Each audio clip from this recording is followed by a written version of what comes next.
มาต่อที่โทรเลขแสดงความเศร้าสลดใจจากเลขาธิการใหญ่พรรคแห่งงานเกาหลีประธานกิจการแห่งรัฐแห่งสาธารณรัฐประชาชนประชาธิปไตยเกาหลีถึงเลขาธิการใหญ่คณะบริหารงานศูนย์กลางภาคประชาชนปฏิบัติลาวประธานประเทศแห่งสาธารณรัฐประชาธิปไตยประชาชนลาว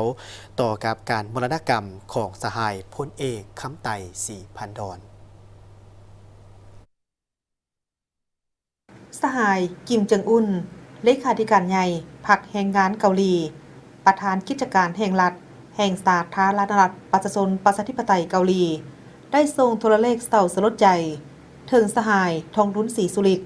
เลขาธิการใหญ่คณะบริหารงานศูนย์กลางพรรคประชาชนปฏิบัติลาวประธานประเทศแห่งสาธารณรัฐประชาธิปไตยประชาชนลาวต่อการมรณกรรมของสหายพลเอกคำไต่ศรีพันดรอดีตประธานคณะบริหารงานศูนย์กลางพรรคอดีตประธานประเทศแห่งสาธารณรัฐประชาธิปไตยประชาชนลาวในวันที่2เมษายนที่ผ่านมาซึ่งมีเนื้อในดังนี้ข้าพเจ้าได้รับข่าวเศร้าสลดใจว่าสหายคำไต่ศรีพันดรได้ถึงแก่มรณกรรมต่างหน้าพรรคแรงงานเกาหลีรัฐบาลแห่งสาธารณรัฐประชาชนประชาธิปไตยเกาหลีและประชาชนเกาหลีก็คือในน้ำส่วนตัวขอแสดงความเศร้าโศกเสียใจอันสุดซึ้งมายังสหายเลขาธิการใหญ่และโดยผ่านสหายไปยัง